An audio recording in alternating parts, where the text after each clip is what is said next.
자, 다음에 이야기도 하나 더 했어야 되는데 생각해 보니까 교회 집단 감염은 거의 없다. 좀 황교안 씨가 그랬단 말이에요.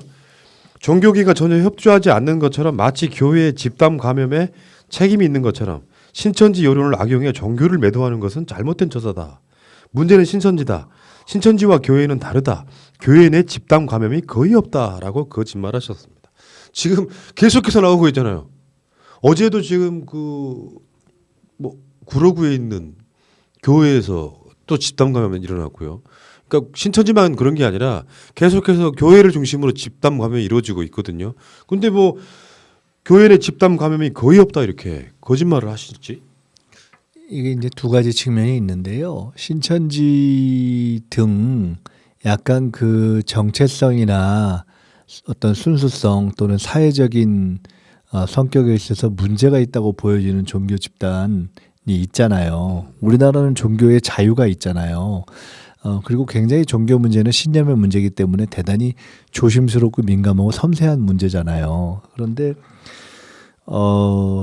그런 것 때문에 종교 전체 또는 기독교 전체를 비판하거나 무슨 뭐 문제시하는 거는 잘못된 거죠, 실제로. 그렇지만은 아무리 선의를 갖고 있는 경우에도 상당히 다중이 모여서 예배를 하면 위험성이 있기 때문에 철저하게 지켜주시면서 하시거나 아니면 가급적 자제해 주십시오. 딱 정부가 요 정도로 간 거란 말이에요. 근데 일단은 신천지의 경우처럼 아주 악의적으로 이게 퍼뜨려지건 말건 상관없다고 한 데는 명백히 문제가 있고 선의를 갖고 하더라도 이게 아차해서 방역 대책이 좀 느슨한 경우는 문제가 날 수 있고 또 있는 경우가 있었잖아요.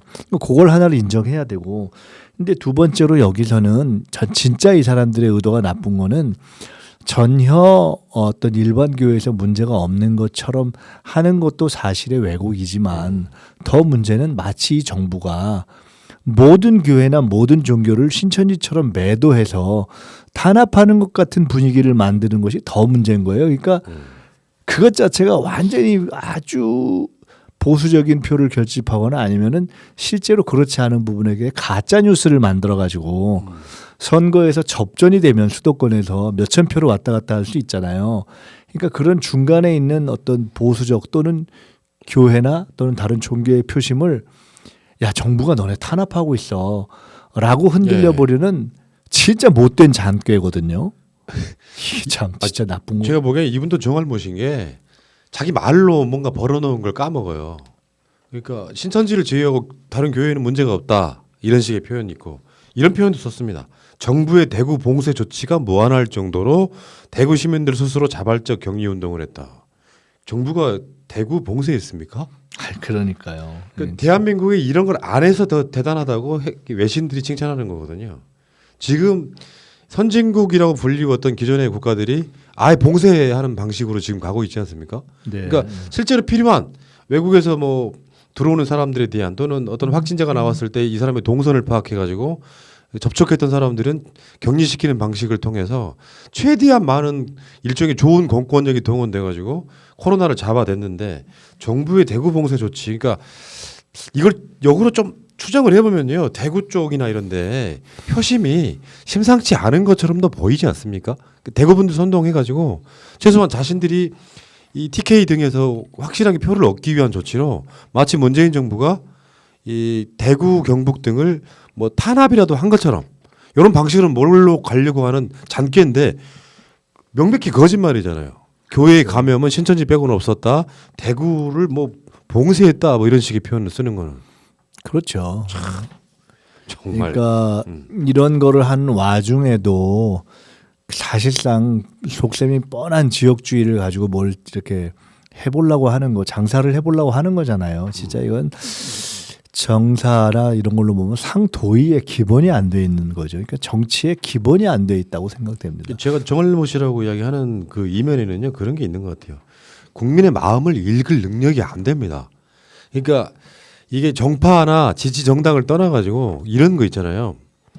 가끔씩은 진짜 꼴보기 싫어 죽겠는 정치인도 맞는 말 하면 가끔씩 무릎 칠 때 있잖아요. 아, 저 사람이 그래도 뭐 내 맞는 말 마음은 안 했네. 들어도 예. 저게 똑똑은 하네. 근데- 말은 되네. 뭐 근데 이런 거 있죠. 황교안 씨는 아직까지 제가 이 사람이 한 말 중에 공감된 말을 한 번도 느껴본 적이 없어요. 심지어 저는 홍준표가 가끔씩 하는 말도 저 말은 맞는 것 같다 싶은 그런 말들이 있잖아요. 아니, 홍준표 대표는 어. 완전히 멍하진 않잖아요.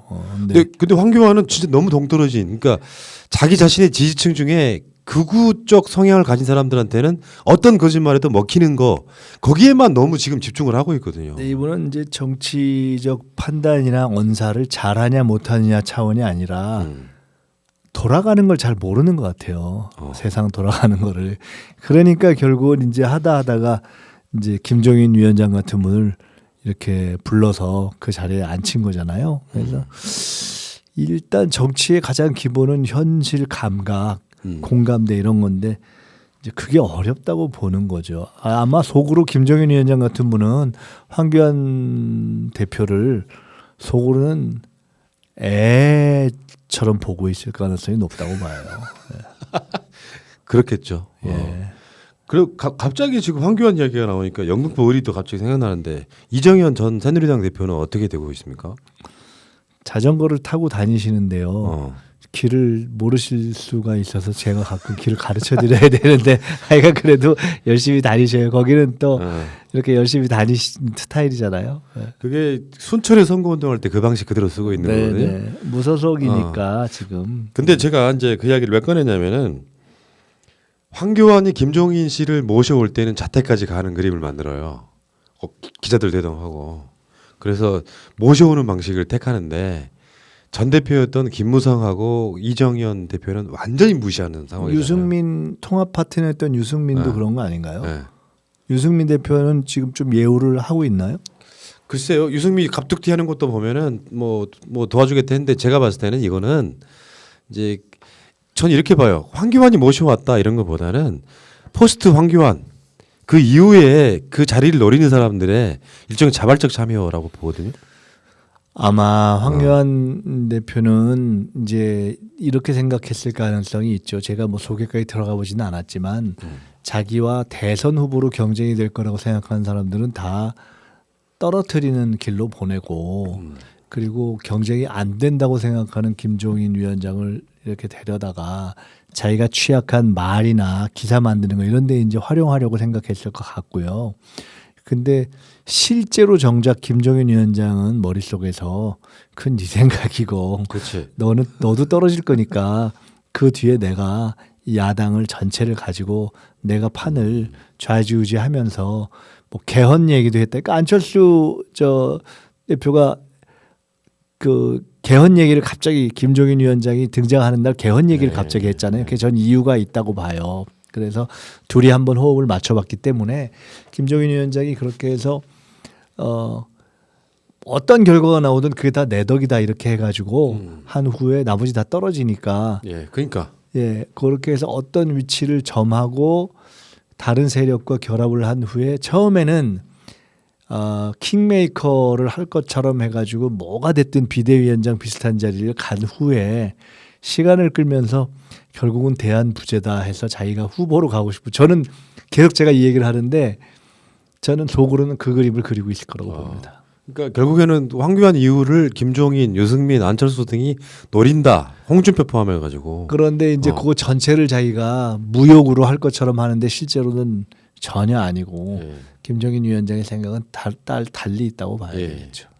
그 과정에서 그 김종인 씨가 했던 말이 문득 생각이 나요. 그러니까 영등포을은 그러니까 결국에는 그 이정현 대표도 황교안이 그렇게 상대방을 무시당함으로써 끝까지 고할 가능성이 높아진 거죠. 잘 모르겠어요. 저는 일단은 형식적으로 단일화가 되냐 안 되냐를 떠나서 그냥 결국은 1대1 싸움이라고 생각하고 대비를 하고 있어요. 예. 그러니까 현재 미래통합당이죠. 이게 입에서 잘 안 나와. 미래통합당 후보가 있고 또 무소속 후보가 있는데 둘이 단일화를 하건 말건 그 결과적으로는 여당 지지자든 야당 지지자든 진보 진영이든 보수 진영이든 표가 하나로 모이는 성향이 있기 때문에 그중 표가 더 나오는 쪽으로 몰아줄게 될 거라고 보기 때문에 3등은 큰 의미는 없다고 보고 있거든요. 예.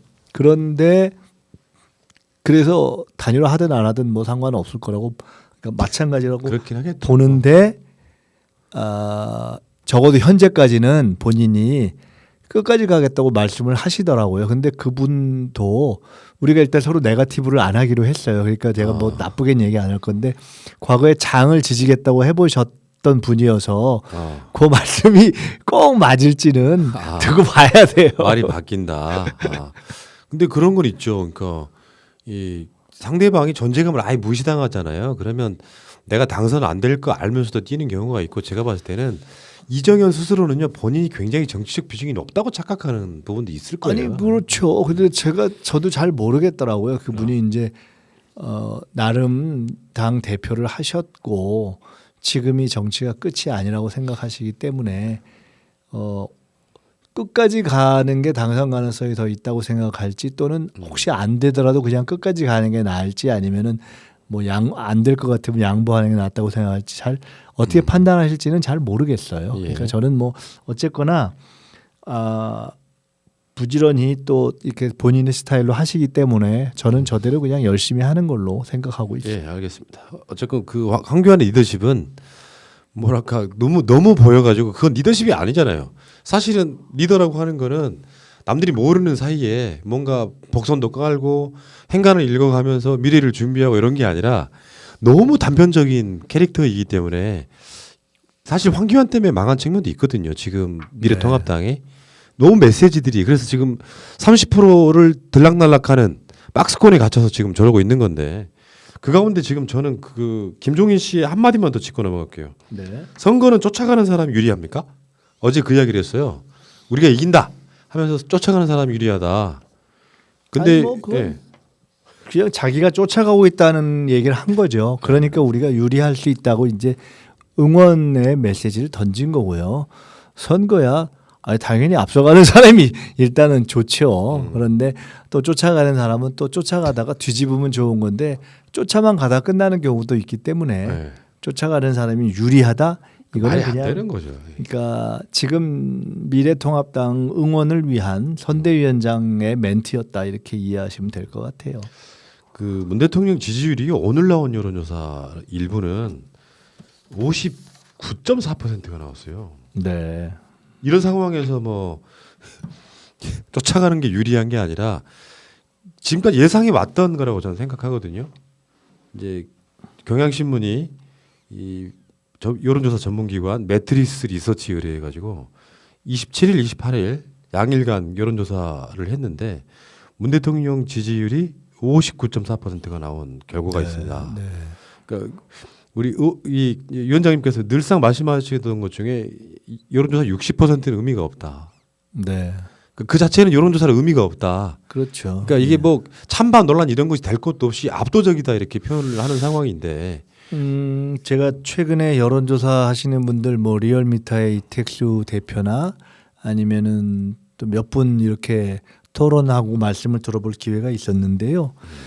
적어도 여러 가지 정치적인 또는 경제적인 이견과 불만에도 불구하고 코로나 전국 이후에 대통령과 대통령의 정부가 잘 하고 있느냐 아니냐에 대해서는 이미 보편적인 평가는 이제 마무리된 국면으로 간 것 같아요. 그러니까 그게 총선 결과에 어떻게 영향을 미치는가와는 별개로 일단 대통령이 전 정부와 비교할 때 또는 다른 나라 정부와 비교할 때 잘해 못해 이거에 대해서는 그냥 국민 일반의 보편적 상식으로 그래도 대통령이 그건 열심히 잘하고 있지 하는 쪽으로 정리가 된 것 같아요. 쫓아가는 사람이 유리하다는 것도요.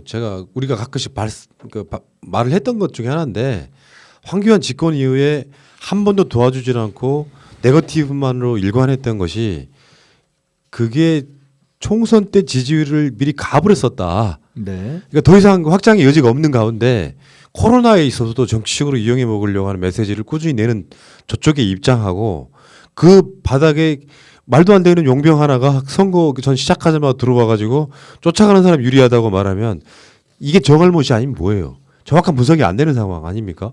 더군다나 지금 오늘 지지율 같은 걸 보면은 계속 앞서 나가는 거고 사실은 정권 심판론이냐 보수 야당 심판론이냐 이 기로에서 정권 심판론의 여지는 계속 줄어들고 있는데 그럼 김종인 위원장이 출범한 이후에 미래통합당의 지지율은 더 떨어질 가능성이 훨씬 더 높다고 보는 상황이거든요. 글쎄요. 정할모 씨라고 뭐 얘기할 수도 있고 저는 이제 보통 우리가 머리를 쓰면 반 바퀴나 3분의 1, 3분의 2 정도 돌리면 이제 좀 좋고 두 바퀴 돌리면은 이게 더 안 좋은 경우가 많잖아요. 네. 근데 이건 두 바퀴, 세 바퀴 돌리다 보면은 이게 이제 이렇게 좀 별로 안 맞는 말씀을 하시는 거 아닌가 이런 생각이 들어요. 네. 김종인 씨가 뭔가 궤변을 통해 가지고 언론의 관심은 받아보려고 하고 있으나 이게 뭐 공감도 안 되고 너무 그럼요. 뜬금없고 해서 보는 입장에서는 야 황교안 것 같은 수준? 딱 그런 느낌 아니에요? 그렇죠. 고만고만한 사람들 모여가지고 선거하겠다고 저 덤비시는 것 같고